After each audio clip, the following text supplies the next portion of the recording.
So my name is Roger Arjoon. I'm in the family office space, mainly single family offices, where I've been with most recent one is for 8 years with a large, I guess, Asian family conglomerate, one of the larger UK families in terms of size or wealth, and working for the New York branch of that family office. See, thank you.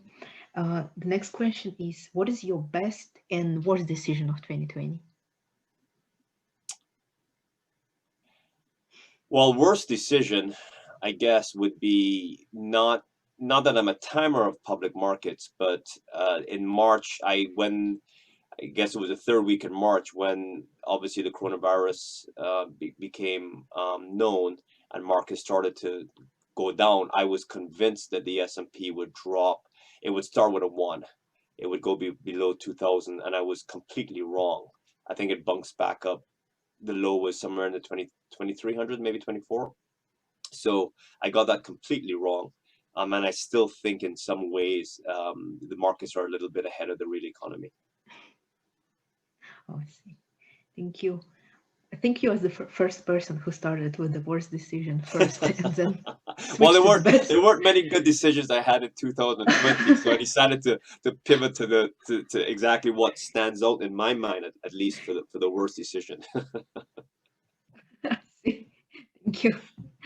So the next question is about um, predictions. Which asset class, industry, or country will rise or fall the most, and why? I think a lot of stuff is inflated there. Unless there's another shock to the system, I don't see them um, uh, performing badly. I think there's a lot of music and alcohol at the party, so I think it's going to go on for a while um, in terms of deflation. But in terms of strong fundamentals and increase, I think the China economy as a whole, and in some ways tech, is going to be a strong bet to place for 21 and going forward. In spite of the supposed decoupling of China and the US, I think under both administrations, China's become its own person, its own country now. If you look 10 years ago, it was an export economy. Now, I think a lot of China's growth is going to be internal demand and consumption. And that's going to fuel that economy. You look at how they've handled the COVID response. There is effectively, or I would say, a marginal part of their economy, and they've come out of that pretty well and unscathed. And I think they're just ripe to have a good run of internal demand and consumption, and that will drive and power that economy going forward for the next 10, 20 years. Thank you. And in terms of our 361 ecosystem, how do you think it can help you?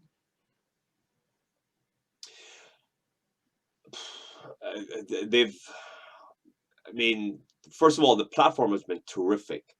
I think just going back, I forgot how Mark and I were introduced, but I remember attending his first event or my first event with him a few years ago. And I go to a lot of these, um, family office events, seminars, talks, discussions. And this one in particular stood out to me because the quality of both the people and the content were very good. Usually with a lot of these conferences, there's hit and miss. There's always a couple of good things. Mostly you go through the motions, but the quality of the speakers, content presentations, as well as the people that I met there in terms of networking for deal flow and also for co-investment on deals was excellent. So I just want to give a shout out to 361 for that and Mark in particular. Um, in terms of help going forward, effectively a lot more of the same. I mean, Mark continues to drive excellent content and speakers through not only the virtual world of course, but always impressed by the quality of the people and the discussions and the people I'm meeting on our networking through 361.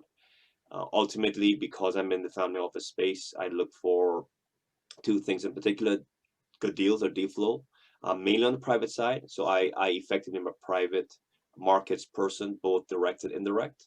So deal flow, new business opportunities through those two avenues are always critical, as well as, of course, meeting people in other family offices, because a large part of what I do is trying to put capital to companies and looking for good partners, co-investment opportunities with other family offices in terms of um,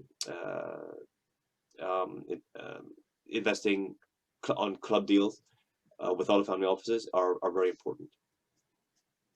Thank you. Very informative. Thank you very much. And the last question is one word you wish to associate with 2021. From a macro slash political view, I'd probably say boring. It would be good after five of what we experienced in the last 5 years that our politics is just goes back to boring. I mean, the best political systems, I think, are the ones you don't really talk about. I don't want to have to turn on CNN or Fox or whatever news channel that people subscribe to, and the headline is all about the drama that's in Washington. So having the most boring presidency, a Biden presidency for the next 21, would be a wonderful and most refreshing thing to have for 21. On the business side, don't know if I have one word, but I'll share with you my thoughts on 21 is I think, as I mentioned before, I think the party is still on. I do believe there's a divorce of the financial markets and the real economy, but there is a little bit of pent-up demand that will come back in 21 as a vaccine comes into effect and we revert a little bit back to normal. But a combination of low interest rates, huge fiscal stimulus by the government, as well as the QE by the Fed means there's a lot of alcohol and music playing. So the party will continue for quite a while for 21, 22, and until we reach a point where interest rates start to rise and the Fed figures out that it's got to unwind its $10 trillion balance sheet, then I think we're going to be partying until that point. But at some point, you got to pay the piper. So, but that's probably going to get pushed off to 22, 23. So for 21, I don't know if I have one word on the business slash financial markets, but it's all good, positive, and growth for 21. I see. Thank you. Thank you very much.